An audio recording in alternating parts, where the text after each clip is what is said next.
Good morning, good afternoon, or good evening, whenever and however you're listening. We're just glad that you are, and we appreciate it. This is the Delaware High School Football Pod, presented by Websites for Sports.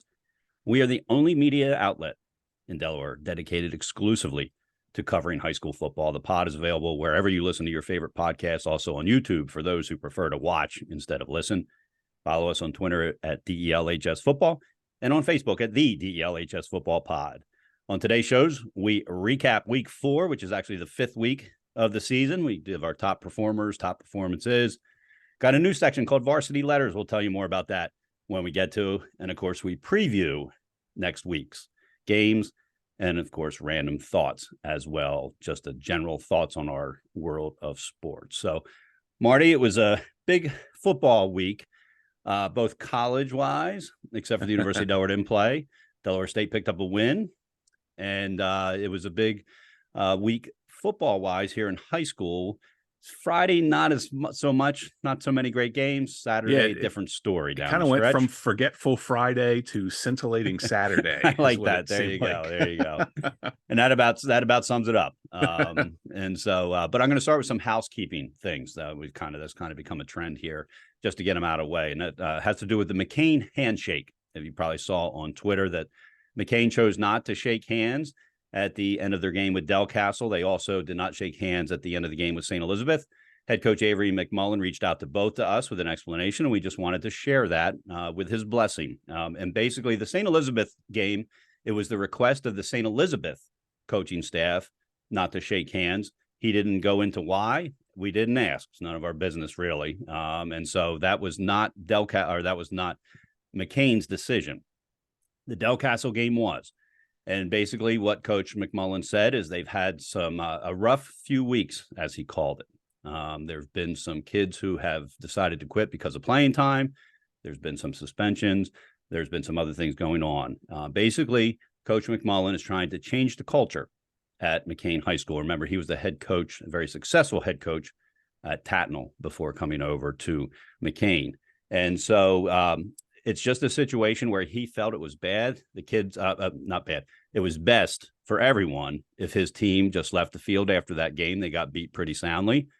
They haven't won a game yet. Emotions were running high, and it was more preventative action than anything. And he basically said, look, our roster is pretty small right now. We can't afford to have something happen and lose any more kids. We lose the football season if it gets to that point. If you've listened to our podcast, you know I'm as big as anyone, and Marty is too, that teams should be able to shake hands after a game.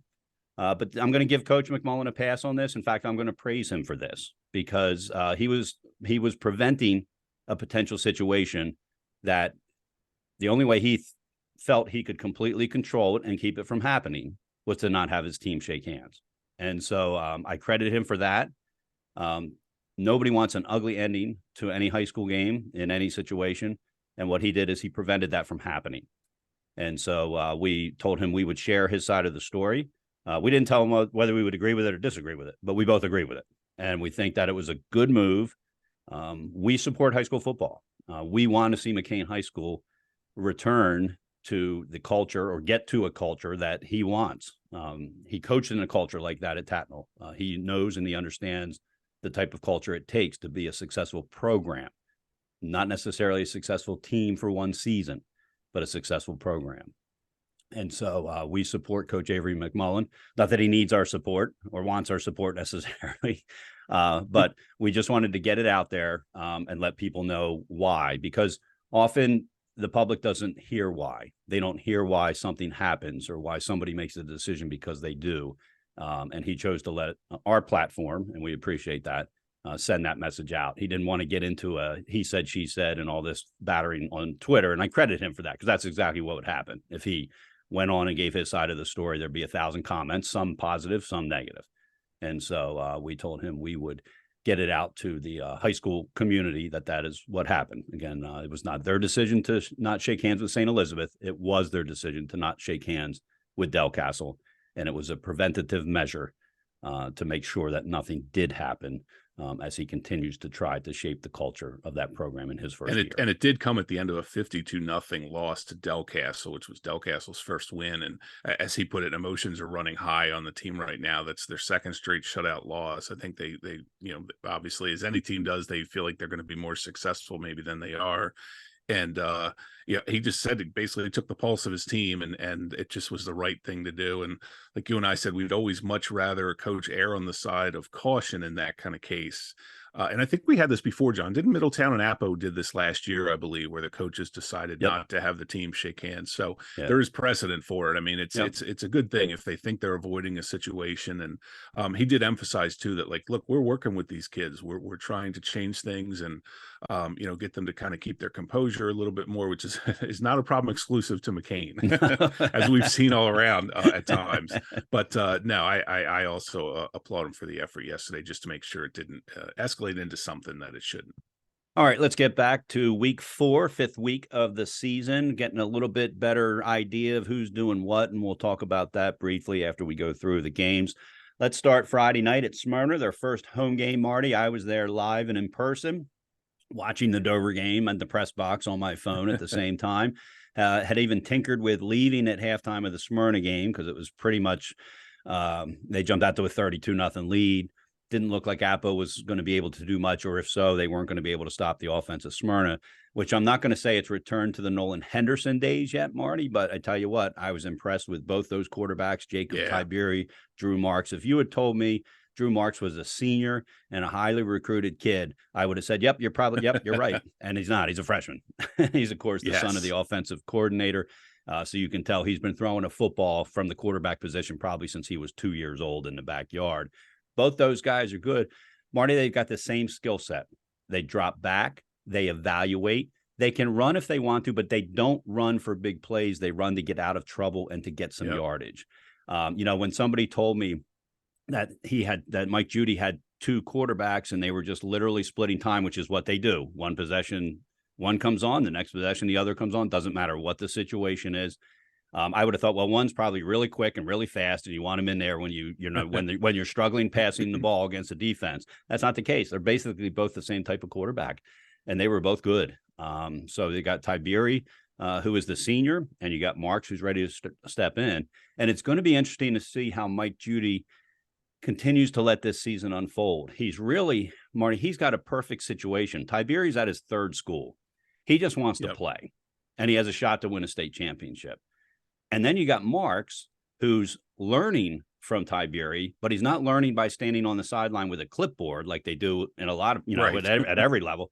He's getting in every other series. And then he gets to come off and he gets to talk to Tiberi, the veteran, and he gets to go home and talk to his father. Right. Which I don't know. I don't know Coach Marks other than I know, imagine what some of those conversations might be like, or they might have a rule we don't talk football, and that might be the way too. And but he's very, he's very lucky that his father is the offensive coordinator. He has that knowledge. It's really a perfect situation. And then they also have got this running back, Tim Yancey, and wide receiver Phoenix Henriquez, who caught the first pass on the first play of the home in the stadium first home game and ran 83 yards with it. And you know who I thought of, Marty, when I saw that? Chris Godwin. Yeah. And I'm not ready to put Henriquez up there yet. But after I saw that first play, I thought from that point on, every time this guy touches the ball, he's got a chance to break it for a touchdown. Yep. And that's what everybody used to think of Chris Godwin, whether he was fielding a punt or a kickoff, a screenplay, or, over the middle or wherever, that if he got his hands on the ball, he had a chance to break it. And Phoenix Henriquez is just like that. He had 2 touchdowns. Then the defense clamped down on him a little bit, but, just very impressed with him. The defense for Smyrna was bend but don't break. I think they're going to have to get to a point where they don't bend as much. Appo went down. They were inside the 30 on their first 4 possessions, inside the 20 on 2. They just couldn't convert, partly their own fault and partly also because of the Smyrna defense. Only issue I saw, and then I'll let you go through the stats and stuff. They were only 2 of 6 on 2-point conversions, and that's the Smyrna offense that used to be automatic with the Knight brothers. Now the Knight brothers aren't there anymore, and the earthquake isn't the earthquake anymore. But they were only 2 of 6 on 2-point conversions. And so that's, if Mike Judy walked away with something in their first big win, of and it actually was their first big win. They were 0-3 going into it. That was something that they would have to clean up. But overall, very impressed with Smyrna. They didn't do anything to get out of my top 4. So just they were fun to watch in person. They were, and the staple of the Marks offense is all these guys like Yancey and Enriquez, the other receivers, they all block. So if the quarterbacks get out or there's a running play to the edge, it's a requirement of playing in that offense is you have to block. We saw it with all the stars of, the Nolan Henderson era. They all did the same thing. And this Enriquez kid kind of came out of nowhere. He's now 7 touchdowns in 4 games. Marks now threw 3 touchdowns yesterday. He's at 8 for the season. Tiberi has 5. I think Tiberi's also run for 1 or 2. But you're right. I mean, when they're in there, it's it's hard. It's got to be at some point. It's got to be hard for the kids to develop a rhythm, but it hasn't been a problem. I mean, they come in and they both do their jobs extremely well. Tiberi will get out and run a little bit more than Marks will, but Marks is fully capable of running as well. And it's funny, the old man of the offense is Tiberi. Marks is this young kid, but they both got good arms. Mark's arm for a freshman is incredible. He's only, boy, as he develops over the next 3 years, he's going to be really fun to watch. But my assessment of the game as well was there's a bend but don't break aspect to the Smyrna defense that we saw against Appo. We didn't see it a ton the other 2 games the other 3 games, they were playing really strong teams, right. Including Salesianum. But that was always a staple of the Judy program was the strong defense in their state championship. The amount of points they allowed per game was like under 10. And you feel like they're going to get to that at some point, but that has been a struggle a little bit lately. And they're a fun team to watch. And I felt like this told us more about Smyrna and the fact that when they play Delaware competition, what we're going to see than Appo, who seems to be, to me, still trying to figure out a Daniel McConomy-less offense. Right. And, the quarterback situation, and Greg Nielsen did a good job. I believe both of Noah Hoff's long touchdowns came from Blake Kakamo. Is that correct? I believe the backup threw those touchdown passes. Kasamo, and it's Kasamo. I checked with the father. No, I checked with. I called him Kakamo the first game of the PA announcer because I thought he was the 3rd quarterback in. We'd never see him, but I was ready to put him in a Beach Boys song. Yeah, but he was in, and you know what? To be honest with you, Marty, I forget whether it was him that threw it or not, Kasamo. But he did get into the game, so he it very well might have been, if not the first one, certainly the second one. Okay, so, I believe so. Actually, you know what? I know it was because somebody else reached out to me about something else, and so it was Kasamo that was in throwing those. So it's good that they're getting these quarterbacks some experience at the end of the game. But I think it kind of surprised Smyrna a little bit because at one point it was cut in half. It went from 32-0 to 32-16 pretty quickly. Yeah, and Smyrna, of course, like you said, clamped down, was able to finish it off. So a nice win for the Eagles, their first win, amazingly, as we just hit the beginning of October here. You're sitting and looking at a 1-3 Smyrna team that still looks like a legitimate state title contender, notwithstanding the Sally's loss. So great win for Smyrna, and a great performance in front of the home crowd that first play. And I had it on as well. I'm like, holy smokes, here we go. And then it was, of course, they were off to the races after Enriquez took that pass 83 yards. So Mark's, the other scoring pass he threw was a 36-yarder to Andre Ashley. And as you said, Noah Hoff had the 2 long touchdown catches from Blake Casamo. Is that what you said?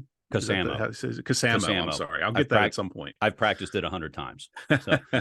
So, and the interesting thing is that not one 3A team has played a district game yet. So I noticed all that, of they're the only team, the only 1A is the only class that has played district games yet. So we're just now getting into the meat of schedule starting in 2 weeks for 3A because they all play the opposite district this week. Too. Yep. And then so it's an interesting way the schedule was set up, but it's going to provide a great ending to the season. Yeah, it sure is. I told Mike Judy, I saw him on the field afterward. He was nice enough to come over to me as I was coming over to see him. And I said, hey, you're the best 0-3 team in the country. and he didn't change my mind, and his comment was, well, let's hope we keep getting better. And they're going to keep getting better. Right. Here's my thoughts on Appo real quick. Penalties were just a disaster. 12, I think I counted 12 penalties. Now, some of them were declined. I still count them as penalties. 6 personal fouls. Yep. And again, if not exact, it might've been 5, might've been 7, but it was 6. And, and some of them were roughing the quarterback. You can kind of almost accept that, but the others were not. They were what I call knucklehead penalties that you shouldn't be getting because you're hurting your team. And Brian Timpson knows that. He'll get that cleaned up, and I'm sure they'll spend a good deal of time on Monday talking about that. Jared Glover, better than I thought. When he touches the ball, he typically picks up 5 yards, and he has the ability to break it. And remember, he's not running behind Elias Guthrie, the big 6'8" guy who's playing in college now. I think he's at Lacombe. Don't quote me on that, but he is playing in college. Now they do have the big Von Brandt kid, Leighton, on one side, and he's a freshman, and he could be as good, if not better, than Elias someday. So my point being, Jared is being very successful running, and again, they can key on him because there's not a second runner that's been established yet, and so I think that's something that they've got to look at as well. Greg Nielsen, the quarterback, he was rushed often. He struggled. They've got a very talented trio of wide receivers in Dylan Griffin, Noah Hoff, and Don Montabell. Noah was 10 for 166, had those 2 touchdowns, as you mentioned.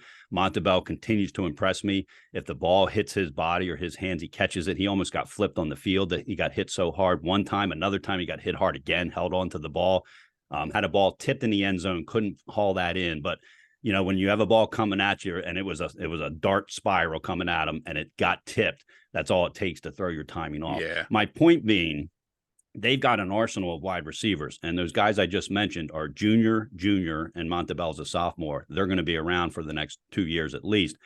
But Nielsen did not have the time he needed. So it was the first time all year, and I've seen all the Appo games, where he was throwing passes before the receiver made the breaks. Now, the good news is, other than one interception that he was throwing the passes where the receiver should be, and so the defender wasn't able to pick the ball off. But it was very clear that he was getting rid of the ball before he wanted to. So that was something that, as they start to play these better defensive teams, not that the teams they haven't played aren't good, but it only gets, they've still got Sally's to play. They've still got Middletown to play. They're going to have to figure out how to give him a little bit more time. And that might mean starting to roll him out, which he typically does not do. As I mentioned, they were inside the 30 4 times, twice inside the 20 in the first half alone. And they just weren't able to punch it in. So this is a talented Appoquinimink team that's, whose season is not over yet, even though they've lost 2 in a row now to Dover and Smyrna. It comes down to the goal is to win your district. And that guarantees you a playoff, but they're going to be in that mix. They actually play Sussex Central. It's homecoming this week at Appo. That's a big game because I think now what you're trying to do, Marty, you're trying to avoid playing whoever those first 2 teams are in Class 3A. And you know what? It might come down to it. It doesn't matter. It might come down to it as teams 1 through 4, and I think we all agree it's Middletown, Smyrna, Sally's, and who am I missing? Dover, excuse me. Yeah, one of my favorites. It's going to be those 4, and it might not matter who 5, 6, 7, and 8 in play. It's going to be a tough game in that first round. But the thinking is you want to avoid being that 7th and 8th seed and have to play against the 1 and the 2 seed. We'll see. So big Sussex Central Appo game. Smyrna plays Middletown. Harvest Bowl. 1-3 versus 3-1. You never thought you'd say that, but again, Smyrna's losses are the 2 high-powered teams from out of state and Sally. So that's going to be a good game as well. All right, before we go on, title sponsor of the Delaware High School Football Pod is Websites for Sports. That's website, 4sports.com. Brian Rudder started this more than 15 years ago. Not sure how we managed without it because there was not a site like it. This is the only site where you can see all the schedules, all the teams, and this is for every sport, not just football, all the rosters, the coaches, everything like that. It tells you who the home team is, the visiting team. It gives you a link to a map that sends you to the stadium where the game is at. It's a one-stop shop for high school schedules, whether you're a player, a coach, a fan, a grandparent. I send it to my relatives at the beginning of every season. Here's the schedule. It tells you if the games are going to be streamed live or if they're going to be on radio, all that good stuff. They also have a function key where you can be alerted about schedule changes. And this is huge for me, Marty, with my kids who play the sports, that, I don't check the schedule often. I lay it down on my calendar in August. And if it changes and I'm not alerted, I may show up at the wrong place. So I'm glad it does. It's Websites for Sports. That's websites, 4sports.com. And we appreciate Brian Rudder and Websites for Sports being the title sponsor of the podcast. All right, let's move to Dover Sal's. It was homecoming for Dover, Marty. There were fireworks at the beginning and fireworks at the end. Somebody put that on Twitter. I saw it. I was laying in bed and they said fireworks are going off in Dover. And I thought, what happened? Not knowing what was going on. But fortunately, it was good fireworks, celebrating homecoming, celebrating the Senators' first win over Sally since 1988 when Dover won the state championship. Marty, I was in college. You were probably still in high school. I was in high school. And so Dover with a 27-16 win.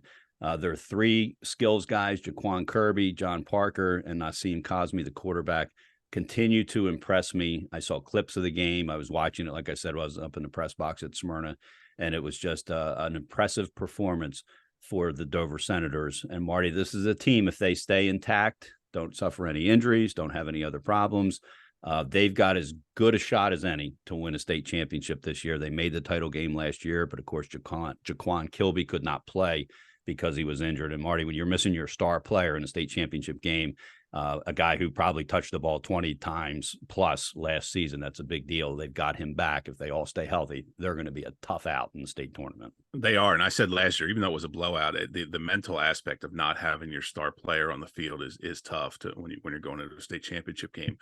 Excuse me. Jaquan Kilby picked up where he left off last season, though. He's been incredible. 159 yards on 20 carries. The only thing that seemingly stopped him was he was feeling ill during the game and had to come out on different occasions. John Parker filled in with not a huge kid, speedy wide receiver. He had 7 carries for 40 yards. He scored on the first play on a run of the fourth quarter that gave them a little bit of distance between Sally's. Cosme was incredible, 116 yards on 13 carries. He also did a decent job throwing the ball. He was also named homecoming king at halftime. I loved his quote where, this was so much fun. This was one of the greatest experiences of my high school career. He said, and I'm going to be having more fun tomorrow at the homecoming dance, which I thought was a cool thing to, you don't hear kids talk about that these days. No. And, yeah, the one thing that impressed me more than anything, even the three-headed monster on offense, was their defense. Man, they're fast on defense, and Cosme's one of them. He plays a defensive back position, but they seem to bat away every big chance that Sally's had down the field. And sometimes it looked like Storr got the ball out, the receiver was open, and before you know it, the closing speed of some of these Dover kids was just remarkable. So their instincts are fantastic on defense. For Sally's, struggled a bit. I think this was the first game we saw where the offense really sputtered. They couldn't really find a rhythm. BJ Aline again is just, I put on Twitter, if you're going to tackle him, bring some friends, because he doesn't go down the first hit at all. And he was the only guy really that Dover just really struggled with. And again, not exclusive to Dover. He's run over and around everyone. But this Dover team, boy, this to me stamped them as the favorite right now. I know Smyrna people go crazy, and that's fine. But in terms of the first 4 games, what we've seen from these teams based on the competition they've played, Dover just looks head and shoulders above the rest of the field besides those 4. Mm-hmm. We've stamped the top 4, I think, pretty well. But Dover with this win, just to me, it felt like a turning point for them. The past couple of years, they've had some good seasons. They've struggled at times, but since Chip Knapp has taken over here, and his college experience he's brought to this situation, these guys are just playing with so much confidence. And even when they fall behind, which they did in this game, it bounced right back. They said, look, there's the lineman Stevenson, who had an incredible game, just disrupting everything Sally's tried to do from his defensive line position. Said, when Sally scored first, there's 1 of 2 ways this is going to go. Mm-hmm. We're either going to fold or we're going to man up and go get them. And it was the former. Yep. The latter. But I just was so impressed by this Dover team in all aspects. Special teams, they're strong. Offense, defense, they're strong. There just doesn't appear to be a big weakness where you can say, okay, going into a game against Dover, we can exploit this. With Sally's, they've got a strong special teams game. Excuse me. They've got an offense that they're still trying to work around. Paul Warlow's defense impresses me a ton, because the one thing you see out of the Sal's defense is they don't miss the first tackle very often. And with some of these kids on Dover and the speed, it's difficult to do that, but they wrap up. They tackle with clean technique. So I think Paul Warlow's had a huge effect there. Sally's is still getting used to Gene Deladon's offense, and Ryan Stewart, the helm, he's only a sophomore. So I think we're going to see an improved Sally's team down the road. The problem is we're also going to see an improved Dover team down the road as long as they can stay healthy. So it's a big win for Dover. Yeah, you took the words out of my mouth. You know, if you're one of these people, well, Dover beat Sally's and Sally's beat Smyrna, so Dover must be better than the other two. Yeah. And we still haven't seen Middletown against the Delaware team that's in that top four. We will this week for the Harvest Bowl. But you said it perfectly, Marty. These teams are all going to be better next week, the week after, the week after. They've got the athletes who can get better. They've got the coaching staffs that will make them better. And so that's one of the exciting things about Class 3A, at least this year, with those top four teams. And you know what? You can take the bottom four teams or the middle four teams and say the exact same thing. Oh, that's like a whirlwind of parity there. Yep. And so it kind of makes it exciting. And so, we'll find out a lot more about Middletown this week when they play Smyrna. And then we'll go for there. Dover's going to take on William Penn, suffered their first loss. We'll talk about that game and how exciting that was in a few minutes. Sally's is going to play St. George's. Sally's has to be careful not to look past St. George's. They had a big win against William Penn this week. St. George's is good. They're well coached. Cam Montgomery's going to be back, the running back, from everything that we understand from Coach John Wilson. And so they're going to be back in full force. And they're not a pushover. John Wilson team never is. So Deladon knows that, and he'll have his team ready to go. All right, St. Mark's, Caesar Rodney. St. Mark's and Caesar Rodney facing off for the first time since 2014. And Marty, I'm not sure if they were both Division I teams still at that point, or whether St. Mark's had moved to Division II, dropped down to Division II, and was still playing CR as the team still. And it doesn't matter. But I was trying to figure that out. It was right around there. Exactly. Yep. But 2014, the last meeting between those two schools, St. Mark's picked up its first 3A win. So a big win for them. CR continues to struggle in, I guess, what they're terming a rebuild. But they've been terming it that for the last several years. I guess you can term it that again when you bring in a new coach. So that's us, it's one of those, it's going to be one of those seasons for CR again, unfortunately, but I think they're going in the right direction. At least if you listen to the people that are involved in that program, they will tell you that. Yeah, I think CR, they're the first game of the season. I'll start with them. They played William Penn really well. They fell behind by a lot very quickly, but fought their way back, had a chance to win the game, or at least tie the game in the end before William Penn took the win. So I thought we were going to see that team in every game since, and it just hasn't happened that way. And there could be a number of different reasons for it. But in this game, it's interesting. They returned the opening kickoff for a touchdown. And I was in communication with someone from St. Mark's fan the entire game, and they were like, "Oh boy, here we go!" Right off the bat, it's 6-0. St. Mark's blocked the extra point, and that was pretty much all CR had got in terms of success throughout the night. St. Mark's, apparently, from what I gathered from the text, and I was kind of getting a blow by blow from this individual at the game, was St. Mark's is still struggling a bit with turnovers. And defensively, they're bending but not breaking. But against the team, they asked me how good is CR compared to the other 3A teams? And I said, well, put it this way, you're going to face a stronger offense in every one of your remaining games at this point. And that's no knock on CR. It's the truth. Right. Sure. But James Campbell had another decent game. I threw another touchdown pass to his brother. He's a kid that can be impressive. He's got a good arm. He seems to be smart with the football. They get some tipped passes sometimes, which result in turnovers. But Keegan Barnes ran the ball extremely well in this game. And there were some penalty issues throughout the game for St. Mark's, which Coach Wright will have to clean up. And Mass Paoli, who I believe missed last week's game, had a 74-yard interception return for a touchdown in this one. So St. Mark's was getting it done in all three phases of the game. And this was a huge confidence win for them. Again, their first 3A win. And Caesar Rodney is not going to be a playoff team. We know that. In fact, if you and again, this is no knock on them. It's very hard to see a win on the schedule at CR for this point, unless something strange happens, because the schedule is just loaded from this point forward. Or a team looks past them like William Penn did last year. Exactly. Yeah, unless they rise up and have a great effort, and they're capable of it. Sure. I mean, as we saw in the William Penn game. Yep. So, but for St. Mark's, I think this was great because they're just going to get into the meat of their schedule now. And actually, for the next couple of weeks, I think I was texting this individual and I said, for the next 2 weeks, you've got somewhat winnable games. And I have their schedule right in front of me, but they're games that they could win. And I think if they're able to get to that Middletown game, or to the Middletown Smyrna portion of the schedule with 4 or 5 wins by then, it might be enough to get them into the playoffs. I think a 5-win St. Mark's team based on their schedule is probably going to get them in.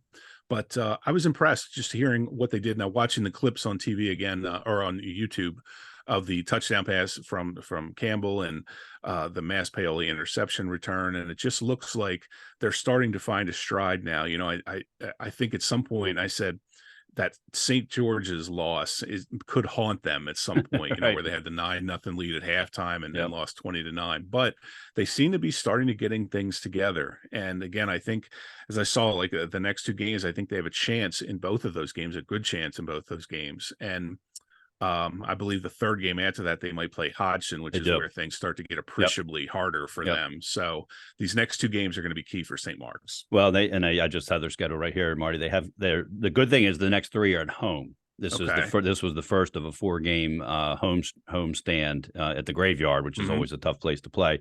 They got Cape Henlopen, and we don't want to talk about a lot of previews because we got them in the preview. Appoquinimink, which will be a tough one. Hodgson, which is going to be a tough one, and William Penn. But tough, but winnable. It's that middle group we talked about, where there's a lot of parity. Any team can walk in and beat the other team, as we saw with St. George's and William Penn. Thought it was wrapped up, boom, St. George's ends up winning it. Then it's Middletown and Sally. So your point's exact. Yeah, they've got 4 games to get their 4th and 5th wins, which, as you're suggesting, might get them at least on the fence and possibly in the playoffs. You don't want to go to November 3rd and November 10th and have to beat Middletown and Salesianum to get into the playoffs. Right. And so you nailed that on the head. All right, so St. Mark's is playing Cape. Caesar Rodney's going to play Hodgson. Talking about Hodgson and Cape, Hodgson went down there. 1 hour delay on Friday night, Marty, because the refs didn't show up. And they didn't figure out that they weren't there apparently till about 6:30 or 6:40 when they walked out to the parking lot and realized the spaces that are reserved for the refs was completely empty. So here's what happens. Somebody is assigned at a school to, when you put the game on Websites for Sports, another plug for our sponsor, websites number4sports.com. You're also responsible for putting into a system called Arbiter, which assigns the referees. And I know this because we do it for Unified Flag Football. We assign the referees. And so the referees don't go to Website for Sports and figure out which games and who's doing what. It has to be put into Arbiter. So somebody, and again, we don't know who's in charge of that. Ultimately the responsibility is the athletic director, but again, it might be assigned to somebody else at Cape. They actually have 2 assistant athletic directors. So not sure whose responsibility it is, but apparently that is what happened, is that it got put on the Websites for Sports schedule, did not get put into Arbiter. Now you can argue, as some people did that I talked with, that were not subjective about this at all, that, the procedure is you always check in Arbiter the morning of a game to make sure that people are assigned. And so anyway, so that's why that happened. It wasn't because the refs refused to show up or anything like that. Now, fortunately, the Polytech game had been postponed because of field conditions. So there was a referee crew from downstate that was assigned to go to that game, to be at Polytech, who had the night off. So they thought. So they got them in. Apparently, they got the person who was the referee who was doing the timing at Dover. Yes. Drove down to Cape to jump in on the crew as well. So, people bash the officials. Hats off to the officials, because if that crew that wasn't at Poly decided, we're not doing it, we got the night off, they should have, that's on them. And that game doesn't take place, as Dave Collins told me. He was texting me on the bus ride home with the result. He said, if that game doesn't take place, we're getting back on the bus on Saturday and driving back down there. And talk about a waste of taxpayer money if you've got to do that, the buses, the cost of the buses and everything else. So anyway. That's one thing. Walt, just real quick, when I contacted Walt Connor about it, his basically what it came down to was, people are going to say we're the villains here. We're the heroes here. Heroes. Because we managed to rally these guys together and get to this game so this thing happened. And he's absolutely right. This was not the fault of the officials at all. The simple solution is, hey, we'll see you tomorrow. And we'll have a crew there because there'll be plenty of people available because there's not many games. So hats off to the Officials Association for pulling that off. But Cape beat 35-0, Marty. Hodgson, and I was texting with Dave Collins. He's my neighbor. Everybody knows that who listens to the podcast. And I said, so I guess Marquis James didn't play? The kid that just signed to go to Old Dominion? He says, nope, he played and we shut him down. And that was their goal. And Hodgson defense, Marty, gave up 6 yards of rushing and 2 first downs the entire game. It was the first game between the two schools since 2006. And so Hodgson overcame that delay. And you know what? That throws everybody, Marty. It's not a 10-minute delay is nothing. When you're ready to go at 6:30, and let's face it, by 6:30, and I know this because I'm the PA announcer for Appo, by 6:30, warm-ups are over. Yep. Teams are heading back to their last-minute conversations. The band's coming on the field, and boom, we're a go. And so when at 6:30 you realize, hey, guys, we're not playing for another 90 minutes, that throws everything off. And so I don't even know if Hodgson had a locker room to go to. I'm sure they made accommodations. Kate Right. did. They're great people. Put them in a cafeteria, if nothing else, or whatever. So they were at least inside. But anyway, hats off to Hodgson. I thought this game would be close. I wouldn't have been shocked if Hodgson had lost, only because it's at Cape. Yep. A big game for Cape, their first 3A game. That's another conversation we'll have during this. And so I was shocked that I was not shocked they won. I was shocked they dominated the way they did. And when he sent me that text and said we gave up 6 yards, I texted back and I said, you have to mean 60, right? And he said, nope, 6. So, and that's 6 rushing yards. They gave up passing yards, obviously. But anyway. And 2 first downs. I mean, it's just, it's funny. I had the same thought as you about the delay where, we hear so often teams take that long bus ride down to Southern Delaware, and it can take a while to get into the game. And it felt like to me, just in my mind, that this was kind of an equalizer where Hodgson got to relax, chill out a little bit, get used to the surroundings. And boy, then the game started, and I was shocked at this as well. I would not have been shocked had Cape pulled the win as well. But the way it happened, and in talking to one of the Hodgson, the coaches, the line play, what was the key to the whole game, both sides of the line. The offensive line was opening holes for the rushers. Mackay Beach, 19 carries, 174 yards and 2 touchdowns. They're getting better quarterback play again than they did last year because of injuries. Defensively, it sounded like the line just controlled that game from start to finish, and Cape was just not able to get anything going. So I thought this was a monster win for Dave Collins to go down. It's tough enough to beat Cape, with Coach Frederick there now. They're a different ball club. To have them come up to Hodgson, again, it wouldn't have surprised me if Cape had won that game. But to take that long ride down to Cape and shut them out, and I kept waiting. I kept getting the score updates from you and another person who was at the game. And I kept thinking, God, at some point we're going to get a Cape run here, almost like basketball, Cape, right. At some point they're going to buckle down and get back into this thing. And it just never happened. And it sounded like from start to finish, the lines on both sides. And again, the linebackers, the defensive backs for Hodgson played phenomenally well. So just this felt like, I think this was one of the games we put in the gauge category last week to see where both teams were. And boy, Hodgson has made strides, quick strides. And they now look like, they've stamped themselves into that middle 4 pack, that 5 to 8 teams, where they look like a legitimate playoff team at this point. Let's just say that's what they look like. They look like a playoff team the way they're playing. And for Cape, boy, back to the drawing board. Like you said, that quirky schedule where they played 3 2A teams, they dominated all 3 of them.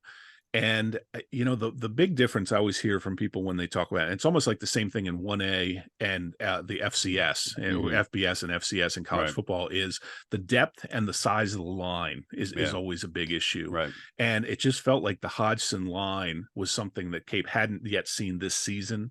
And it took them a while to adjust. And by the end of the game, they just hadn't been able to do it. Right. So a huge win for Hodgson and Coach Collins. And I don't want to spend a lot of time on the scheduling situation, Marty, but I've got it in front of me and here. So when you look at Hodgson's schedule up to that game, they had scheduled 2 Class 2 teams also, but they scheduled Howard, district rivalry, playoff in the playoffs every year, basically, and Caravel, who is loaded and could probably play in Class 3 and make the playoffs. And then they got right into their Class 3 schedule with St. George's. So 2 very quality playoff bound Class 2 teams, and then a Class 3 game. Cape, on the other hand, now they had 3 Class 2, as you mentioned. Red Lion, could be a playoff team, not sealed up yet, but going in that direction. But again, not a traditional playoff team, not a powerhouse team since the days back when Sills was playing and that type of thing.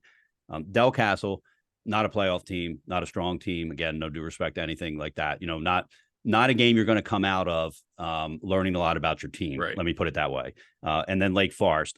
Going to give them a pass on Lake Forest because they should have been a legitimate team. They've had a lot of injury problems. They're not eliminated yet, but they're not the Lake Forest team that they were supposed to be. Correct. But I think going forward, and Mike Frederick doesn't need my opinion, certainly, but I'm going to give it anyway. I think maybe if you're going to schedule a couple Class 2 teams, make sure they're good Class 2 teams and leave it at 2 and get to a Class 3 team before you get into the heart of your schedule, that type of thing. We heard a lot of, I heard comments on Twitter, saw them and heard people saying, as soon as Hodgson marched right down the field, well, this isn't such and such, one of the 3 teams that they played. Yeah. And so, anyway, I don't want to get into a lot of that, but that's what you're going to hear. You're going to hear people complain that, the reason they got walloped is because they hadn't played a legitimate team, again, with due respect to the Class 2 teams, basically had not played a Class 3 team to that point. And so, and that takes away from Hodgson a bit for people to say, well, it's only because they played these 3 2A teams. It's not Hodgson at all. just beat the pants off them in this game. I mean, if it's a 20-14 win, you might be able to say, oh, maybe they just hadn't played a close game. 35-0. Yeah, it wasn't that. No, Dave Collins has that team playing. He has them playing hard. And I'll go back and say it again, as I have every time they've played. They're playing smarter than they ever have. They're not making the knucklehead personal foul penalties and unsportsmanlike penalties that they used to do. And so let's hope it continues in that direction. Hodgson's going to take on CR. Got to make sure it's not a trap game. That's right. Coach Collins knows this because they got Middletown next. You don't want to lose to CR and then have to go play Middletown. You want to go in with that win and the points and then go into Middletown. Cape going to St. Mark's. Marty, is it a must win for Cape at this point? They're not getting a lot of points from the Class 2 teams they played.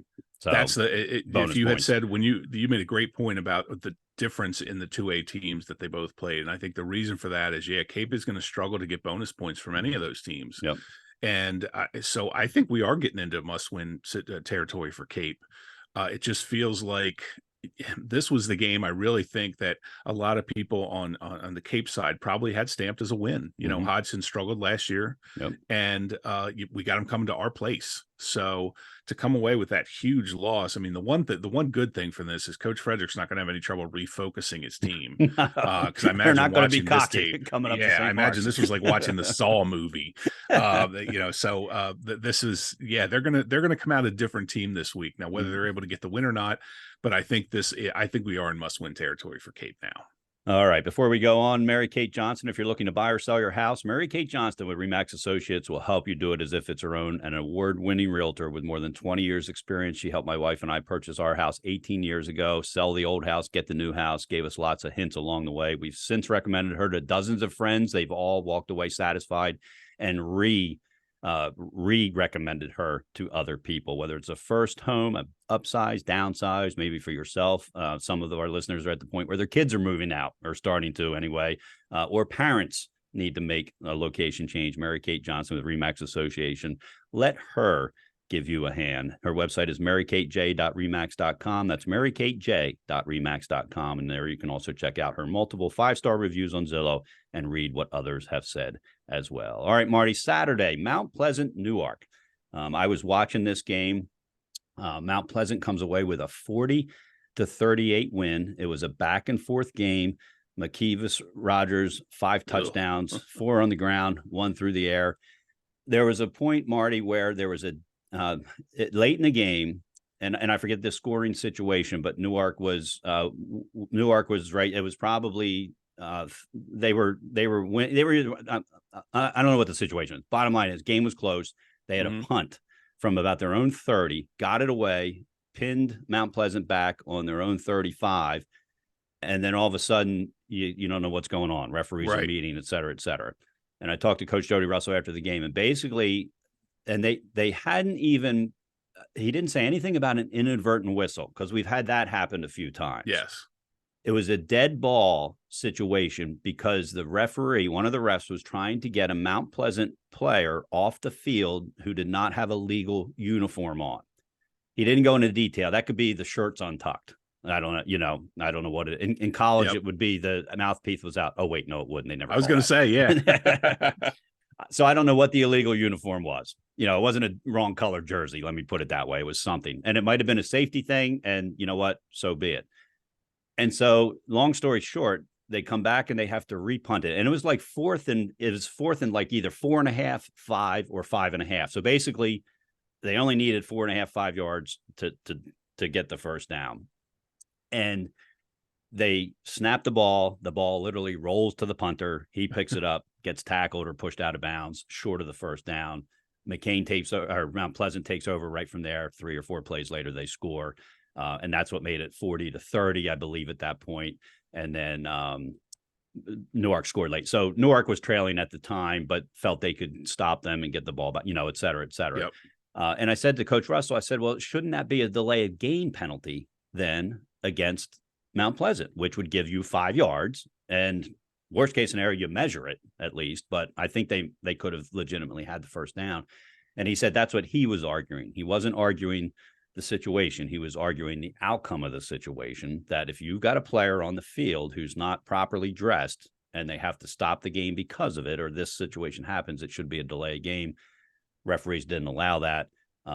I'm not sure what the official rule is. But anyway, that was part of the loss. And so that was disappointing. But as Coach Russell said to me, he and I were texting back and forth on his bus ride back. And he said, but one play does not make a game. And I replied, spoken like a true veteran coach.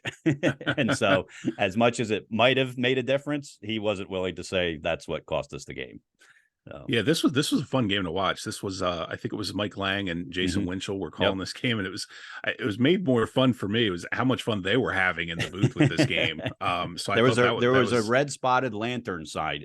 There was apparently there was a wasp somewhere in there. Yeah, these guys were on yesterday. They were in the bleachers on the visitor side.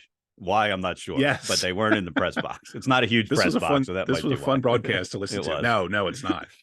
It's funny. Benny and Mitchell and I commented during the game too that their field looks like a plush carpet. It looks like the most comfortable place to be tackled in the state of Delaware. And here's my request before my son's soccer team goes and plays there: please cut the grass. Please cut the grass. I thought the same thing.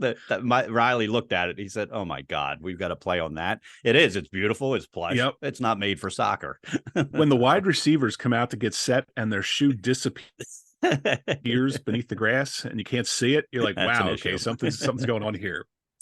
Which was funny because on that punt I thought the same thing as it rolled back there. I'm like, boy, if this was cut down, that thing would have gotten there a lot quicker. This was a fun game. Again, Mount Pleasant, first of all, Newark, boy, their Jekyll and Hyde season continues. They beat Christiana, then they lose inexplicably to Tower Hill, then they beat Archmere, which was a huge win, and then they come out here and go up 40 points to Mount Pleasant. So it's so up and down with them right now. For Mount Pleasant, I thought they were impressive. I thought at some point McKeevis Rogers was just going to wear them down because every time he touched the ball, I mean, he's gaining huge chunks of yards. I just thought at some point it's going to be like, okay, they're going to, I'm going to say lay down. I don't mean lay down, but I mean, at some point it's just that we're not going to be able to keep up with these guys scoring wise. They kept at it the entire game. Cameron Wright, I was really impressed with the quarterback, junior quarterback Cameron Wright, threw 3 touchdown passes. I thought he did a great job managing the running game. One of the huge plays for Mount Pleasant, they had Zombie Kennedy, a 47-yard fumble return TD. As you said, McKeevis Rogers for Newark, 31 carries, 244 yards, and 4 touchdowns, 3 2-point conversions, 6 of 9 passing for 71 yards, and another touchdown. Between him, Rashawn Matthews, Nassim Cosme, Troyer, some of these other quarterbacks, man, we're in an age of really good quarterbacks in this state right now. Yeah. But I was shocked that Newark didn't pull this out. The entire game, I just felt like, okay, Newark's going to do this. As you said, that punt play was a huge turning point in this game, but Mount just seized this at the end, and they came up with a couple stops defensively in the fourth quarter that were huge. And they come away with a win. And for Jeff Allen, his first win, I believe this is their first win of the season, correct? Mount No, Pleasant, their they second won win. one other game, I Their believe. second one. Yeah, they beat McCain Okay, second last win. week. This was by far their biggest win. Yes.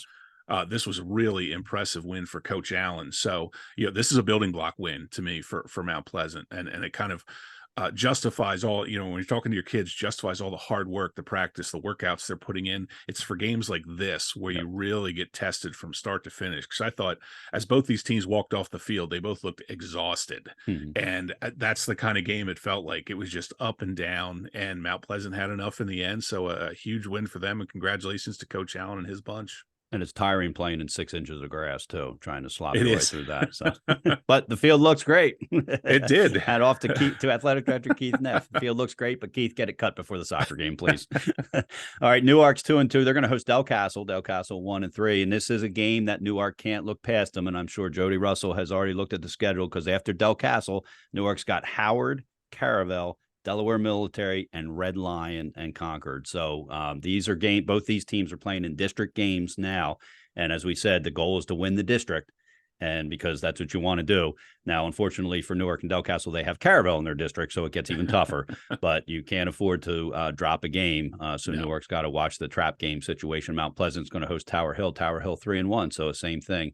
It's going to be a good game there. All right, St. George's William Penn, another thriller till the end. St. George's was pinned deep after William Penn had just scored, and it was because of an unsportsmanlike conduct call against one of the coaches. But they were able to put together a drive, and Tim Wickert hit Emery Warwick on a 33-yard touchdown with 23 seconds left to make it 20-19. A huge win for St. George's. Marty, we talked about before that game, you and I were saying, you know what, the loser of this game is probably outside of the fence right now, and it's probably going to have to upset somebody to get back inside to that 18 playoff. Now, it's still early.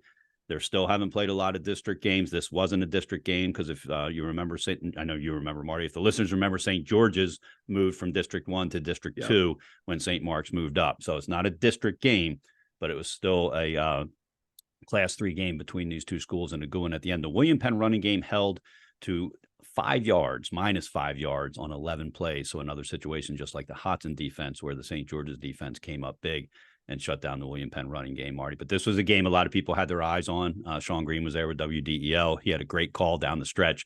I had actually turned the NFHS network. It was freezing and all this kind of stuff. I actually got bounced back till halftime late in the game for some reason. Part of this could be my inability to work the remote control, as my children pointed out to me. But bottom line was, I said, forget this. I turned it off and I listened to Sean, and it was as he usually does. He did a great job explaining what was going on. I didn't have to see the game because he did a great job explaining it. But a big win for John Wilson's team. Yeah, and I agree. I was watching the NFHS feed as well, and for circumstances beyond my control, I wasn't able to do that anymore. And so I also put on Sean at the end, and his excitement describing the game was just like Lang and Mitchell with Winchell with their excitement. It really gets into the feel of the game. No insect updates from Sean. No insect updates from Sean. Work on that spider webs in the That's right. This was a huge win for St. George's, and boy, when William Penn scored to make it 19-14, I thought, okay. And when they pinned them deep, I thought, this is over. This is it. In high school, you just don't see drives that long to win games by a backup quarterback. Exactly. Yeah. This was incredible to listen to. I just kept thinking, okay, there's going to be a tip pass, an interception, a sack, or something. But boy, they just kept methodically moving down the field. Then they started getting larger chunks.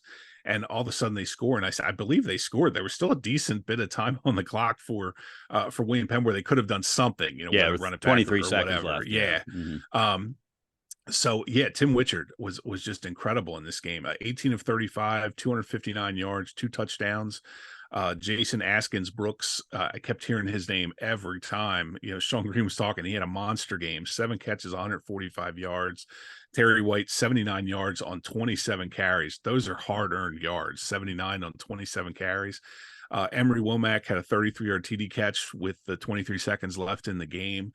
It felt like, if William Penn lost this game, you could almost say, okay, they can afford this. They're 3-0 coming into the game. But they're also in that tier, as you said, where they need every win they can. And when they got up 19-14, you had to think they're booking this in the win column. Right. And for John Wilson's crew to come down here with a backup quarterback and do what they did, they planted themselves firmly back in that discussion for 5 to 8 seeds. And again, this is just 3A has been fun this year at some of the lower, not the lower levels, that mid level, Yep. where these teams, there's just be so much parity. And I think throughout all the three classes, there's just been more parity than we've seen in a few years now. Yeah. So maybe this realignment thing is starting to work out. Right. But this was a fun game to watch and then to listen to. And a huge win for Coach Wilson, because it felt like they're really behind the 8 ball if they lose this one. And like I said, I 100% thought they were when Wayne Penn scored. So all credit in the world to them for being able to put that great drive together against the Wayne Penn defense that's been really good this season. And again, and this one only gave up 20 yards, or 20 points. Just so happens that last drive was an absolute killer. And St. George is a huge win. Yeah, that last drive, 5 of 5, which was 82 yards, minute 13. So you can't script it any better than that for that situation. No, that's a college drive right there. That's exactly. Yeah. Yep.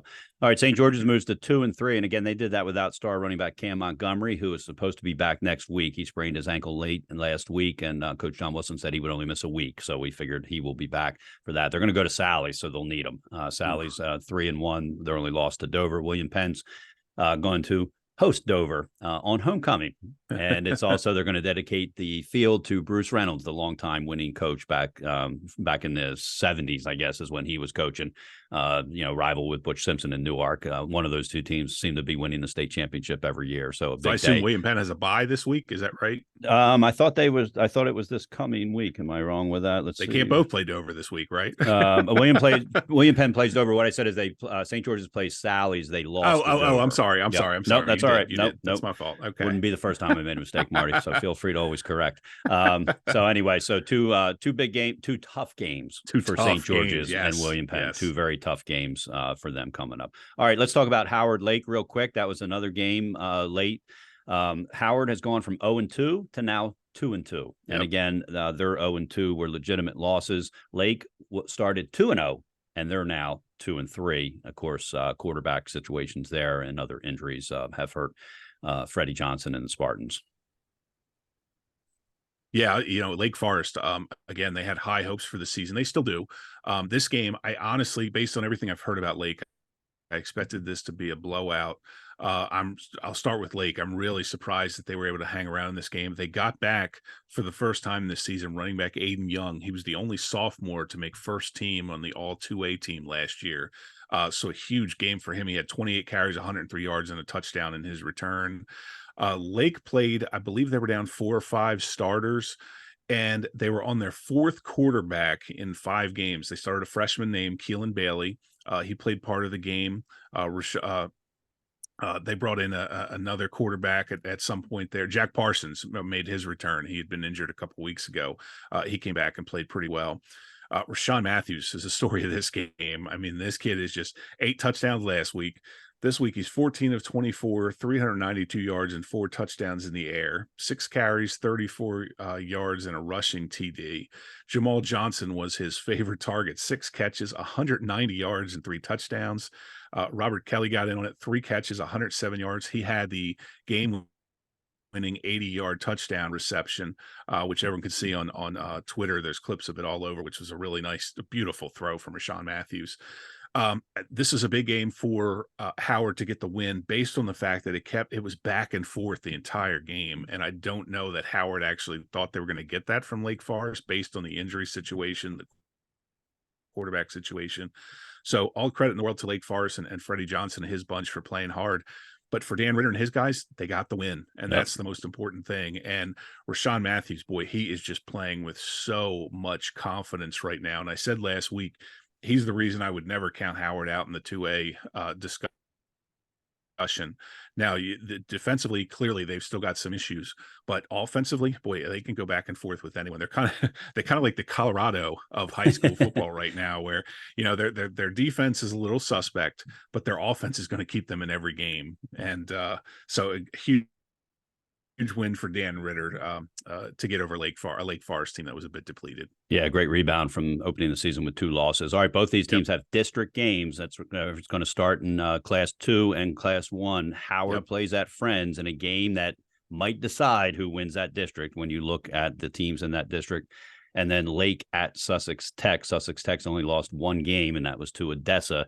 Marty, an Odessa team that I saw, and they don't look necessarily like a Class II team in terms of size and roster size and stuff like that. Yep. All right, before we do our last recap, I'm going to just mention three quick games. Odessa picked up their first win in 2A. 34-7 over Sussex Tech, as I just mentioned. Polytech moves to 3-1, trying to get to the playoffs for the first time in school history. From what I read somewhere, they beat First State Military Academy, and Caravel continues its 2A dominance, not just in their district, but 2A dominance with a 28-2 win over Archmere. All right, the last game we're going to talk about went to overtime as Friends defeated Brandywine 38-35. If you had told me any time in the last 10 years, Marty, that Brandywine was going to beat Wilmington Friends or be in a game with Wilmington Friends, I would have told you were crazy, but we've mentioned it before. That's just what a great job the head coach has done at Brandywine High School, just doing a great job turning that program around. For the Friends, it was their first close game. And as I mentioned, for Brandywine, any other year, this game probably doesn't get to a situation where they're even close to going to overtime. So a great win for Friends, and probably an important one as they head into the meat of their schedule in the district, starting with Howard next week. Yes, and I got to say, credit again to Isaiah Mays and his bunch for the job they're doing at Brandywine. You know, when I heard the score, and actually, I believe it went to double overtime, was the final box score I saw, but 38-35. And the interesting thing is, if seeing this on paper, I would have thought Brandywine clawed their way and managed to get this into overtime some way. It was just the opposite. Brandywine led this game 14-0. Friends scored on the final play of regulation to tie this game. So this was Brandywine's game to lose. Unfortunately for them, they didn't come out on top. But Ryan Tattersall, I'm guessing there's still an injury situation with him. It does not sound like he played yesterday. His backup, Andrew McKenzie, did. And boy, for the second week in a row, this kid's on fire. 108 rushing yards on 27 carries, a touchdown, 12 of 17 for 159 yards. And oh, by the way, as in true Friends fashion, the quarterback returned a kickoff for a touchdown. So, you know, at Friends, they ask the quarterback to do a little bit of everything. They breed them very similarly out yes, there, they do. Generation to generation. Jason Hughes had 6 catches for 90 yards, including a TD. He also had 2 interceptions on defense again. Tyler Maswari, I believe it's pronounced, had 11 tackles. Kate O'Connor, 5 for 5 on PATs and a 27-yard field goal. So Friends' kicking game is strong. For Brandywine, Crisden Wright, and he's having a great season. Threw for a TD, ran for 3, so 4 touchdowns for him. Total offense, a little over 300 yards. Cam Campbell, a rushing TD and 100 yards. Kassir Williams, 4 catches, 100 yards and a touchdown. Dom Antonelli and Matt Barton were their big guys on defense. They both had more than 10 tackles. And again, Isaiah Mays, and I was able to get a hold of him late last night. You know, he said, look, this was our game, you know, 14-0, and Friends scored at the end to send it into overtime. And then, of course, Friends comes away with the win. So for Brandywine, boy, there's just a renewed movement down there. This team is playing really well with a lot of confidence. For Friends, this is a game they could not afford to lose on the schedule wise. So for them, a great job getting out of there, a great job of handling the fact that Ryan Tattersall again apparently missed another game, or at least a huge portion of it based on the numbers that McKenzie put up. So this was just a fun high school game. It's funny though, again, this game happens in a vacuum because, you know, I asked for the final score and Mike Lang correctly said it started at 2. I asked for the final score, I think at noon. So unless I was Back to the Future, I wasn't getting that. I misread the schedule. So thanks to Mike for correcting me. But then at 2:00, I started following Score Stream, Twitter, Facebook, crickets, nothing on this game at all. So finally do get the final score. One of our followers, the young lady sent our the screenshot of the game in overtime. So thank you for that. And it just sounds like this is a lot of fun in a high school game, and Friends gets a huge win that they needed. Brandywine comes out of it again with a lot of confidence. They're playing much better than they have in years past. Yep, it's a great loss for Brandywine. It's a great win for Friends, and I'm sure Coach Rob Tattersall is glad they had a close game before they have to go and play Howard. Which is what they're doing. They will host Howard on Saturday. Brandywine is at the Early College High School. Early College picked up their first win ever earlier in the season. All right, athletes of all ages, unleash your potential with the Win the Day Planner, your key to building winning habits. This was put together by Dan Rigby. who has led both Cesar Rodney and Milford High School to multiple championship wrestling appearances and a combined 3 state titles, worked with kids of all ages and abilities. And this is now being not only released and sold here locally, but regionally and nationally. College teams are using it. So it's just been an incredibly successful thing. The key to this planner, and my son has it and uses it, is a gratified, focused approach, task organizing, goal setting, and self-reflection space. Things I need to do, let alone athletes need to do at all different levels. They have an 18-week sport season version. They have a 42-week year-long version. And they've just released a wrestling-specific focused one, obviously because Dan Rigby, that's where he made his career in coaching, is wrestling. So a local guy who's put together a planner that sports programs of all ages and abilities are using. It puts the onus on the athlete to reflect and plan their day. It's a daily planner, and it's just a wonderful tool that he has created here. You can get your print or digital copy today at winthedayplanner.com. Again, that's winthedayplanner.com. Just a neat tool for individuals, for teams. I could see where college coaches, especially Marty, and maybe some high school coaches would say, hey, this is a requirement, because this is going to keep you on task. It talks about studying. It talks about drinking water. It talks about stretching, warm up, just your day. What didn't you accomplish today that you're going to accomplish tomorrow type of things. It's just really a novel idea that he has put together, and we wish him nothing but the best. And again, that's winthedayplanner.com. All right, it's time for our Grain Top Performers. Hopefully by now, you know about Grain Restaurants, started by 2 local businessmen on Main Street in Newark. They've quickly grown into locations in Trolley Square, at the Summit Marina on the C&D Canal in Bear, Lewis at the Ferry Terminal in Kennett Square, and their newest location on the Star Campus in Newark, right across the street from Delaware Stadium. They've become nightly or weekly hangouts for some, gathering spots for special occasions for others, or a new place to try and usually return to, as my wife and I have done several times. The menu has something for everyone, some usual stuff, but also some peculiars. And best of all, you never leave disappointed or hungry. And my favorite part of Grain is knowing that it was started by 2 guys who are local guys. I think they came up with the idea sitting around their driveway, sitting in their driveway around a fire pit, their neighbors as well. And that's Jim O'Donohue and Lee Michaels. And we appreciate their support of high school sports and the community. They do a lot for the community. And we appreciate them being a sponsor of this broadcast. So again, it's time for the Grain Top Performers. I'm going to start with a couple, Marty, and then I'll let you give your, what we call our honor roll.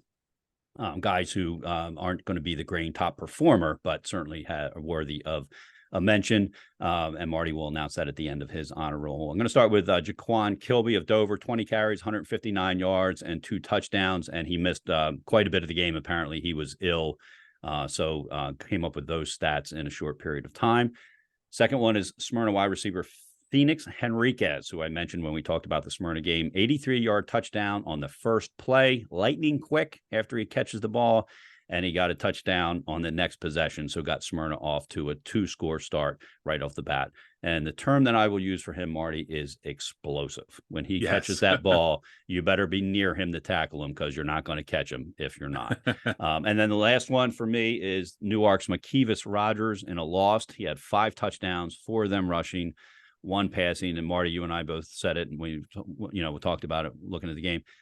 They just couldn't stop him. No. You had every confidence in it, and I think that's why Jody Russell was so disappointed. Well, even after that punt snafu situation, Rogers went right down and scored. Yep. But unfortunately, they were 2 scores behind instead of just the 1 at that point. So McKevis Rogers. So for me, Jaquan Kilby, Phoenix Henriquez of Smyrna, and McKevis Rogers of Newark are my honor roll for the Grain Top Performers. I'll start with mine. I gave their stats already, but Howard quarterback Rashawn Matthews and Howard wide receiver Jamal Johnson, they hooked up for 3 TDs. Rashawn Matthews, again, accounted for 5 TDs. I'm going to go a different direction with a couple of these. The DMA game, DMA beat Elkton 54-19 up at DMA. Quarterback Odell Teal was 5 of 8, 134 yards and a touchdown. Also had 9 carries for 146 yards and 2 touchdowns. And on top of that, DMA running back Edward Emmons, who's really becoming a force, 11 carries, 199 yards, and 4 touchdowns. Conrad, a big win for them yesterday. They beat St. Andrews 40-21. Quarterback Gabe Welsh, 12 of 20, 204, 4 passing touchdowns and a rushing touchdown, so 5 TDs for Gabe Welsh. And his favorite target on the day was wide receiver Jay Welsh Huff, who caught five passes for 103 yards and 3 of those touchdowns from Welsh. So the 2 DMA players, the 2 Conrad players, and 2 Howard players make a nice little fit there for our my top performer, or the honor roll of the top performers. All right, Marty, and I'll let you go ahead and announce the Grain Gridiron Top Performer of the Week, recipient of a $25 gift card to any Grain restaurant that will be awarded to the head coach, because players are not allowed to receive a prize that has any monetary value tagged to it, as obviously a gift card does.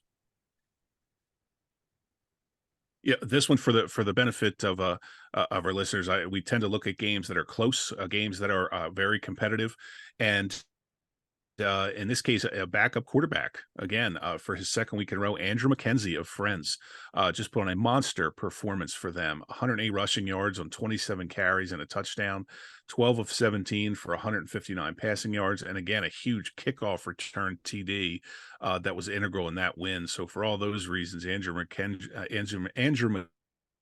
McKenzie, excuse me, is our Grain Gridiron Performer of the Week. All right. Congratulations to Mr. McKenzie. And we will be sending a gift card to Coach Tattersall as a result of coaching you to the fine performance that you did. And thank you again to Grain Restaurants for sponsoring the Grain Top Gridiron Top Performers of the Week. And now it's time for the Diamond Hill Top Performances. Diamond Hill Incorporated is celebrating their 20-year anniversary. They've been serving all of Delaware and the surrounding areas in all things construction, for 2 decades, from commercial concrete and site development to residential projects.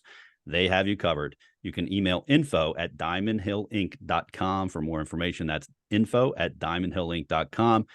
Marty's brother, Mike, is the owner of Diamond Hill Incorporated, and he was a big high school star himself at St. Elizabeth, and so he's a big supporter of Delaware High School athletics, and we appreciate them sponsoring the Diamond Hill Top Performances of the Week. Marty, I'll let you start for this one.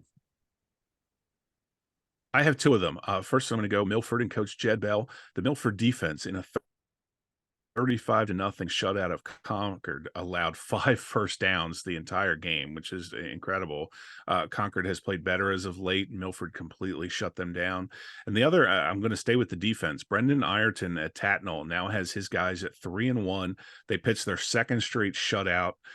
They had a safety, they had a defensive TD, and 3 interceptions in a win over Dickinson. So 2 defensive units are my top performance, the Diamond Hill top performances.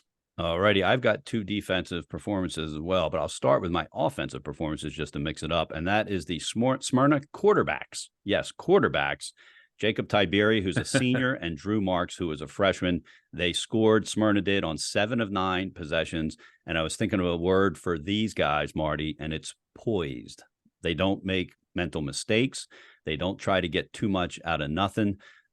They just do a nice job controlling the offense and keeping everything in rhythm for a Smyrna offense that is well known for being a high octane offense. And so Jacob Tiberi and Drew Marks are my Diamond Hill top. Real quick, if I could jump in for 1 second on those 2 guys, John.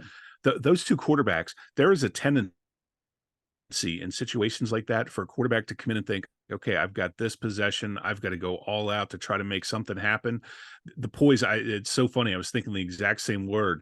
Those guys don't do that. They take the possession, they take what comes, they take advantage of the defense, but there's never a press to try to do something to outshine the other guy. And I love that about that system at Smyrna.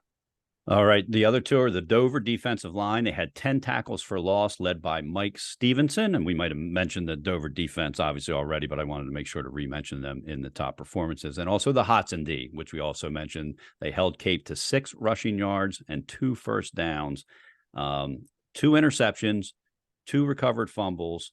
And so just an incredible job. 4 sacks also, an incredible job by the Hodgson defense. So those are our Diamond Hill top performances for week number 4. All right, we're going to have a new segment here. We're going to call it Varsity Letters. Marty came up with that game. And what we've decided to do is give out varsity letters to players who we have not already mentioned in the recap of the previous weeks. So if we've already talked about their team, we're not going to mention them because we would have mentioned them then. But it's also going to be players who you, the listeners, give us information about. So you send us that this kid did this player did this, and it's a stat type of thing. Because again, as we mentioned last week, and we mentioned every week, we can't get everything stat. We try to get them from coaches. A lot of the coaches get them for us. We get them from reading stories. We get them from watching Twitter during the games and stuff like that. But then sometimes games just go unnoticed for whatever reason, or we don't get the information, but there's some great stats. And I'll give you an example. Polytech quarterback, Asik Belsarik, and I apologize if that's mispronounced. I didn't have time. We got this information this morning. He had 314 passing yards in that game against First State Military Academy. Somebody sent us to that, send it as an instant message to me on Facebook, which is great. Doesn't matter how you get us the information, just get it. And so we're going to reserve this varsity letter section for players whose games we don't recap for one reason or another, but they have an outstanding performance. So mine, I only have one this week because only one person reached out to me. That's for Isaac Belsarik, the Polytech quarterback with 314 passing yards. Marty, I'll let you mention yours. And I've got 4 of them. I'm going to go with Odessa. Picked up their first ever 2A win, 34-7 over previously unbeaten Sussex Tech.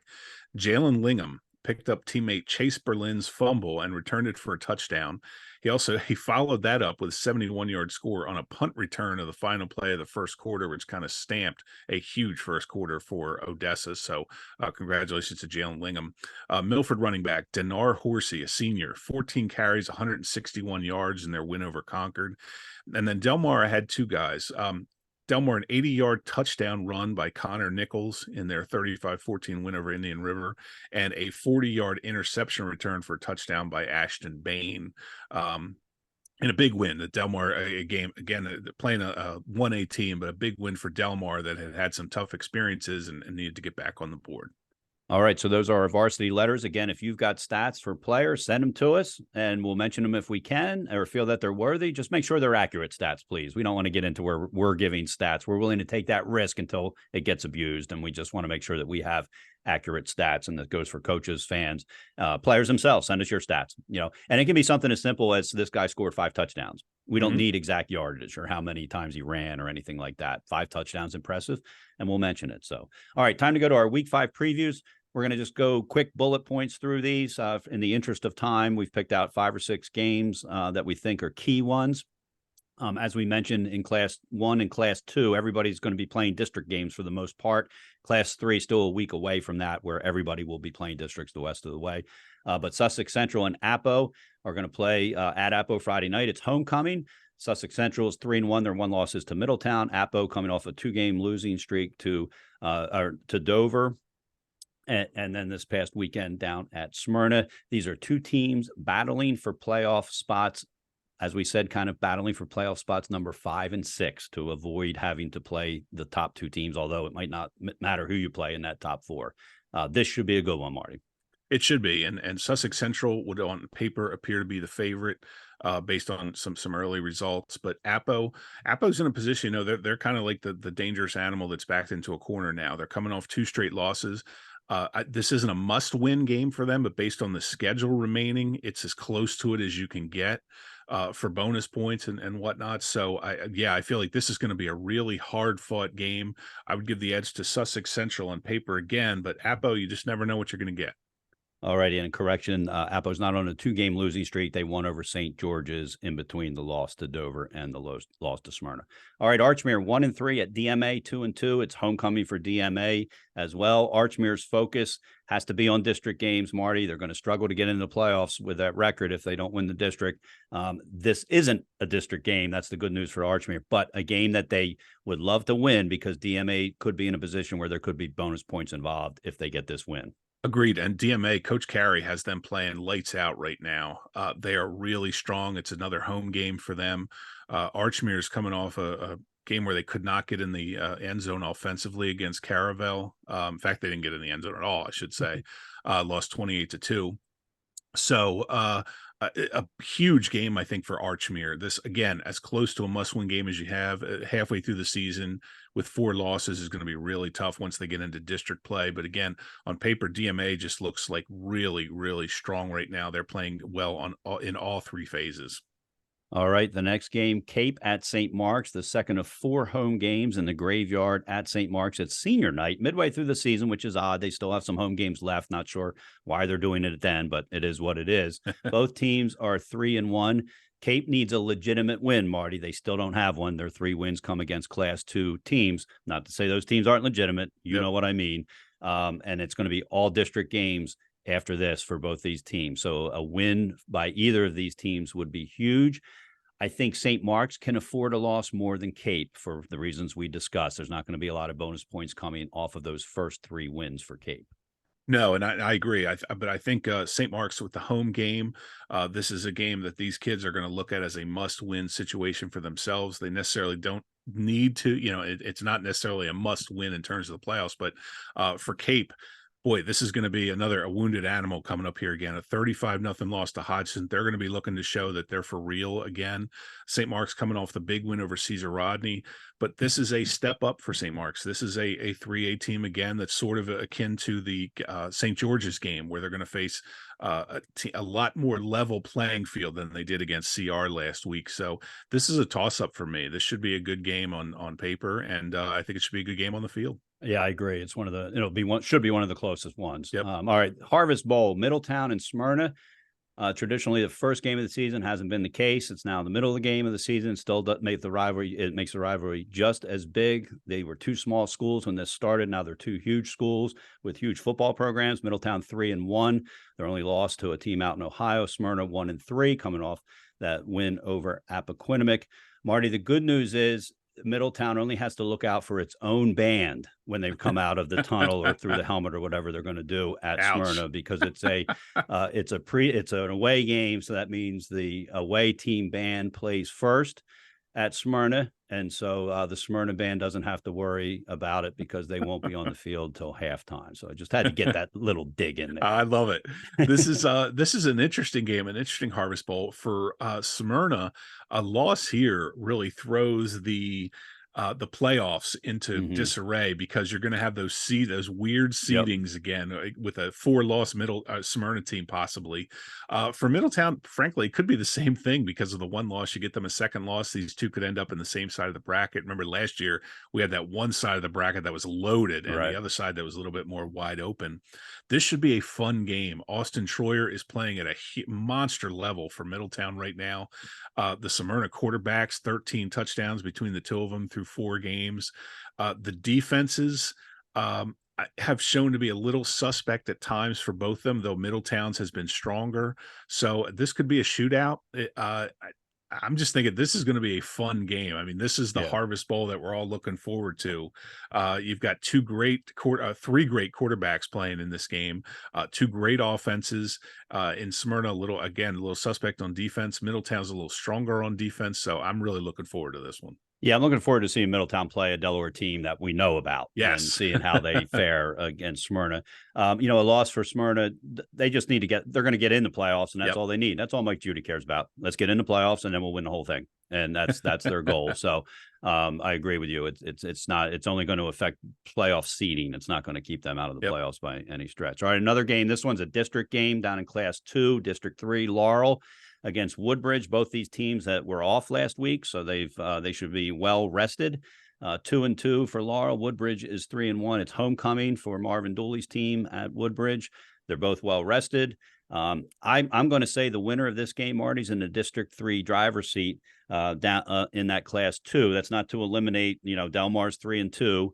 So they're still in it. Milford's 3-1, so they're still in it. But I think if Laurel can beat Woodbridge, I think they've kind of stamped their thoughts of, hey, we might be the team to beat. I'm not going to say that about Woodbridge necessarily. I'm going to correct myself. I don't think that they're going to be able to stamp themselves as a team to beat, but they certainly will put them in the mix of that conversation if they come away with a win against Laurel. And Woodbridge is still licking their wounds after that just decimating by Howard. This is a huge game for them. I think for Laurel, this is, they've been workmanlike the whole season. They've played teams well. They played, I believe it was Sussex Central or Cape Henlopen. I can't remember which one they played, but they played really well till the very end. Sussex Central. Sussex Central. Okay. And, I think Coach Jones has this team playing really well. This team believes they can win 2A. And that's a huge part of their success, is that the confidence level down there. I actually like them going into this game on the road at Woodbridge. The thing with Woodbridge is, the atmosphere down there, there. The crowd's going to be raucous. It's homecoming.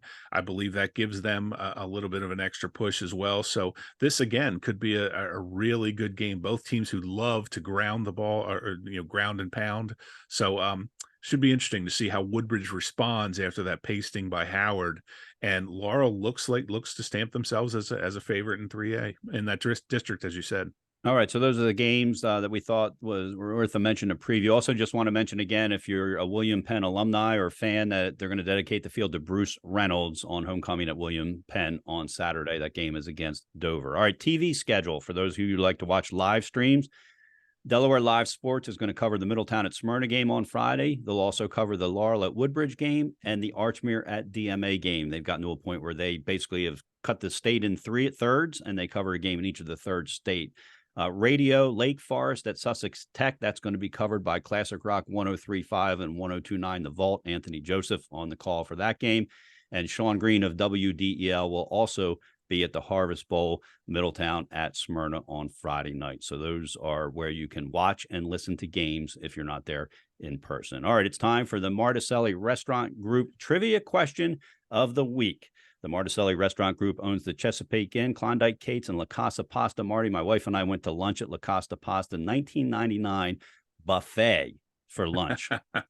I got my money's worth. Unfortunately, Martuscelli might have lost some money when I was there, but something to think about. They have that every day, Monday through Friday, a 1999 lunch buffet special at La Casa Pasta. All three restaurants known for their delectable dishes, cozy ambiance, and exceptional service. And thanks to the Martuscelli Group, one lucky listener each week gets to eat out at one of them for free with a $50 gift card. You can enjoy signature crab cakes and other fresh seafood at the Chesapeake Inn, homemade pastas and seafood specialties at La Casa Pasta, or Klondike Kate's famous cheesesteak, egg rolls, and nachos. We can't thank the Martuscelli Group enough for supporting our podcast and in turn supporting high school football here in Delaware. So Marty, the floor is yours, announcing the winner of last week's trivia question and then giving out this week's. Last week's winner was Taylor Dombrowski. She had the correct answer of who caught the winning touchdown pass in overtime, Dover's last state title win in 1988. The pass was thrown by Josh Bushweller, and it was thrown to his twin brother, Jeremy. So that was the answer to that question. Taylor's boyfriend is a coach in Delaware, so she said she listens to the podcast so she can keep up. Keeps the conversation going at dinner, which we really appreciate. So she'll be receiving a $50 Martuscelli Group gift card. So this week it's Harvest Bowl week. So I decided to go back into the archives again, John. You know I love to do that. Went back to 2011 Harvest Bowl. Middletown defeated Smyrna, and by the way, this was before they took a break because Middletown was just pasting Smyrna every season. This is pre-Coach Judy, by the way, for folks listening out there. Middletown won the game 36-6. For a chance to win a $50 Martuscelli Group gift card, good at any of their three locations, what Middletown player returned the second half kickoff for a touchdown, an 80-yard touchdown? The 2011 Harvest Bowl. The opening kickoff of the second half. Second half, returning for a touchdown. Now, all right, to get your answer in, send us an email at delhsfootball@gmail.com. Again, don't put it on social media so other people can see it. Send an email, delhsfootball@gmail.com, and have your answers in by Wednesday at 8 p.m. We like to give people enough time to listen to the pod and get their answer in. So Wednesday at 8 p.m. is the deadline. Got 4 responses. This was our biggest week. We had 17 correct responses to this question this week. 4 of them came in on Thursday and Friday. So unfortunately, we weren't able to consider those, but Wednesday at 8 p.m. is the deadline. My mom picks the winner every week, so it's above board. I promise you, there's no quiz show situation going on. That's why here. Marty's friends who have answered correctly haven't won yet. That's right. That's right. So again, just real quickly, the 2011 Harvest Bowl. This person returned the opening kickoff of the second half, 80 yards for a touchdown in Middletown's 36-6 win. All right. Winner gets a gift card from the Martuscelli Restaurant Group, available for Chesapeake Inn, La Casa Pasta, and Klondike Cakes. All right. It is now time for our random thoughts on the world of sports, just quick hits. Marty, I'm going to start with the Ryder Cup. As we are recording, it's 10:34 a.m. on Sunday. The Americans may have already lost. I'm not sure, and I don't want to know. I'm glad it's not a live show and nobody can call in and tell me, because I've got it taped and I'm going to watch it as soon as we get finished. But I don't want to hear people blaming Captain Zach Johnson for the team's performance on the course. The captain's job, there's a captain and 5 vice captains, they call them. And I don't know why they need 6 captains involved in this game when you're overseeing 12 professional men, but that's another debate for another time. I think it's funny is what I think it is. It's like a 2-to-1 ratio. You've got a captain who's got oversight of 2 people. The captain does make 6 captain's picks. So the Ryder Cup, 6 guys make it on how well they're playing during the year. And then the other 6 are captain picks. The European captain obviously did a much better job. After 2 days, their captain's picks are 7, 5, and 2. The Americans' captain's picks are 2, 9, and 3.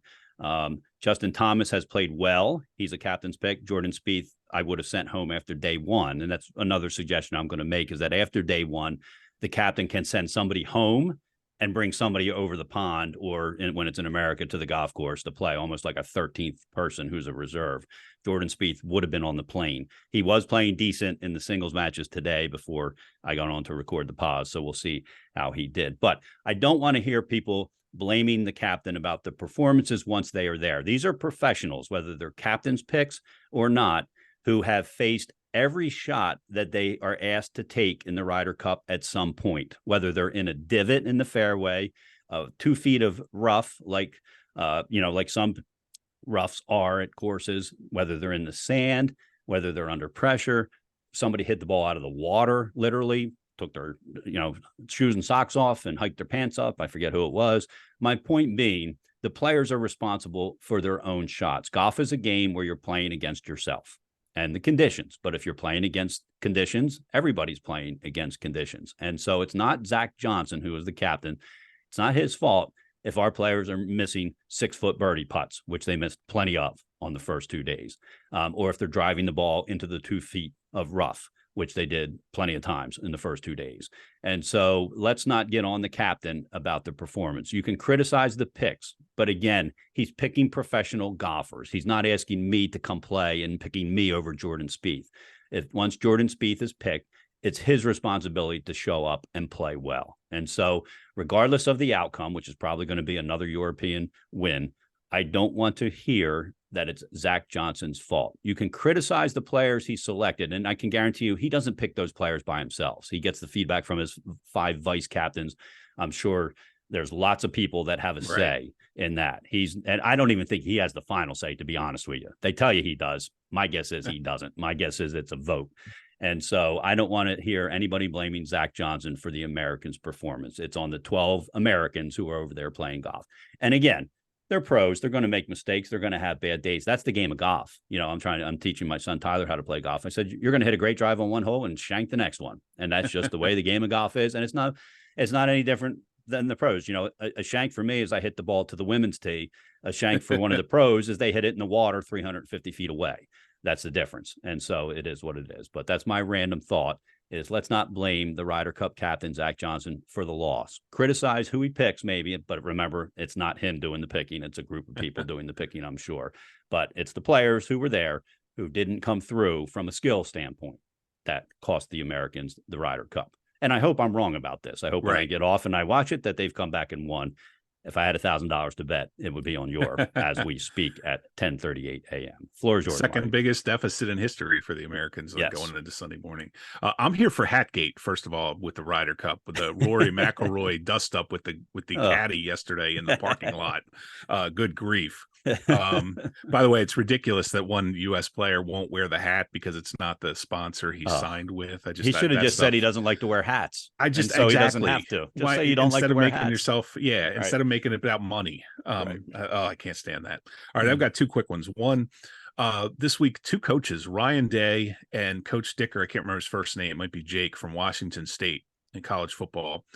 Both went after older guys who made comments about their teams on television. Ryan Day, seconds after they beat Notre Dame last week on the last play of the game, immediately got into the microphone and said, "Where's Lou Holtz? Where's Lou Holtz?" Because Lou Holtz had made a comment about his team's toughness. Lou Holtz is a guy in his 80s. Not that matters, but don't start going after talking heads on TV right after huge wins. Praise your team. talk about your quarterback, your running back, your defense. It just makes you look so petty to go after a guy. And then, Lee Corso, who's like America's sweetheart when it comes to college football. He had a stroke several years ago. He's never been the same. It's very difficult for him on the set of College Game Day. Coach Dicker from Washington State went after him because of a comment that the coach ended up taking out of context. You can go on Twitter and see what I'm talking about. Lee Corso did not say what the coach is accusing him of saying. And it was just, it comes off as so petty and so nonsensical. And it makes it look so bad going after guys who have been and done so much for the game, especially in the case of Lee Corso. The second one is one I have brought up a couple times over the years, and I saw it in 4 separate occasions in college football this weekend.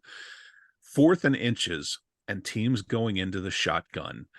And last year I mentioned something, and a bunch of coaches sent me things. Well, it opens up your options. Who cares?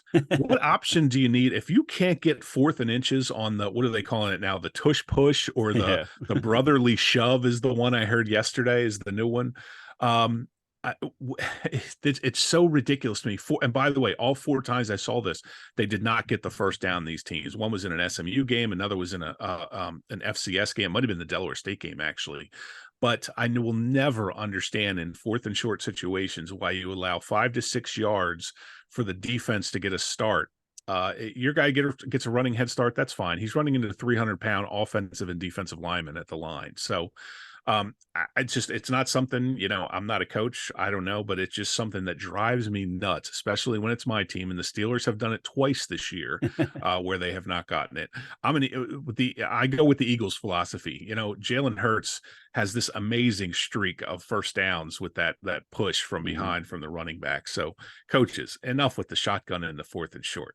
And those are my 2 random thoughts. And defenses, make sure you have 11 players on the field. Oh my God. Yeah. Or if you don't on one play, get them on for the next play. The best sign I saw at game day yesterday was Manti Te'o's girlfriend was Notre Dame's 11th man, which I just thought was fantastic. A great sign. At least they didn't mention Taylor Swift once on game day. Right. As somebody said, Taylor Swift is ruining football for us this year. Trust me, that's coming tonight when she will be reportedly she'll be in attendance at the Jets game in New York tonight for the Jets Chiefs contest. So wonder if she'll leave at halftime. Wonder if she'll leave at halftime like all the other like the Jets fans will. I'll be asleep. I can guarantee you that. Zach Wilson might take care of that, the being asleep part. Don't get me started. All right, that's going to do it for the week's episode. Special thanks to our sponsors, Grain Restaurant, the Martuscelli Restaurant Group, Diamond Hill Incorporated, Mary Kate Johnston with Remax Associates, and Dan Rigby, author of the Win the Day Planner. And of course, our presenting sponsor, websitesforsports.com, for all the sports information you need, regardless of your role as a sports person in Delaware. That's websites, the number 4 sports.com. Don't forget to follow us on Twitter at DELHS Football. I guess I should say X, formerly Twitter, at DELHS Football, and Facebook at the DELHS Football Pod. And please like and share our podcast, subscribe to it on YouTube, et cetera, so you can help us spread the word about the wonderful sport of football here in Delaware. Until next time, for Marty Sheehan, I'm John Buzby. Everybody have a great sports week.